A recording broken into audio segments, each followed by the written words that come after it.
Hello everyone, Chris here again with a follow-up and update on the ST-277 Frankendrive, and I had a few really good questions from you, so I wanted to answer those and maybe clarify a few points about how the board swap works. And so the first question I had was, why did I only get 32 megabytes out of it?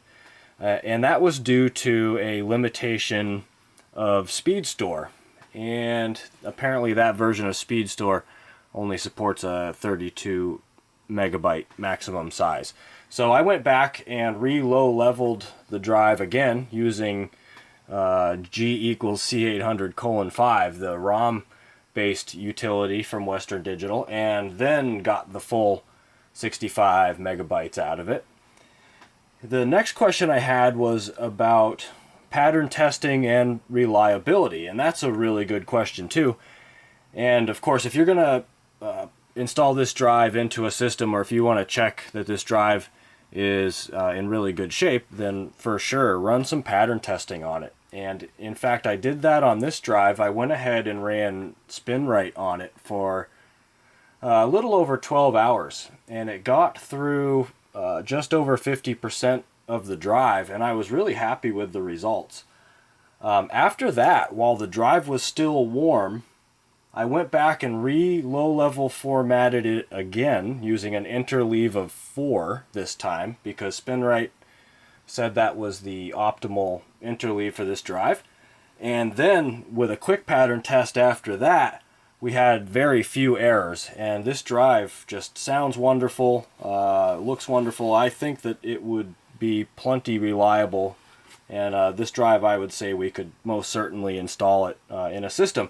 And so that kind of leads me to the next thing. Somebody said, I'd love to see you turn it back to a SCSI drive. So okay, I did the board swap back to the SCSI interface, and I pulled out my 386, an SX40, and installed this Adaptec AHA 1520 SCSI controller using the Adaptec utilities. They have a couple lines here that go into the config sys file, and then used Adaptec's low-level format utility and their partitioning utility, and yeah, it works great as a SCSI drive again. So it is possible to go back and forth with these drives. You can change the interfaces out as you need them. Just you know, you have to know a little bit about how the hardware works, but it isn't that difficult, because many of the Seagate models are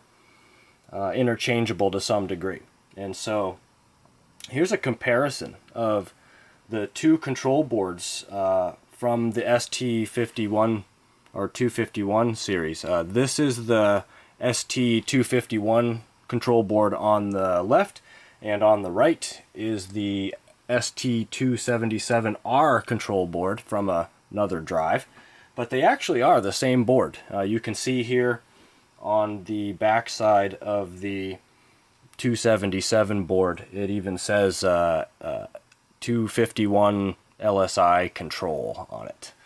So anyway, there you go. If you're looking to fix an ST-277 or an ST-251, hopefully this gives you a few more ideas and options about how you might go about fixing it. You know, if you had one drive to repair and parts from another, you can make these work. So, and it kind of left me here with one final thing about the SCSI functionality on this Adaptec card. It has a jumper on board for enabling the boot, and so we could boot from this drive if we enable that jumper. And I got the idea, maybe we should wire the turbo button on the front of this 386 to that thing, and then we could have a button selectable boot, whether we wanted to boot from the SCSI drive or from the IDE hard drive that's in there. Anyway, no shortage of fun things we could do. Alright, well, thanks for following up with me on the Frankendrive, and yeah, I'm gonna be playing around with some more of these drives here real soon, so we'll see ya. Thanks.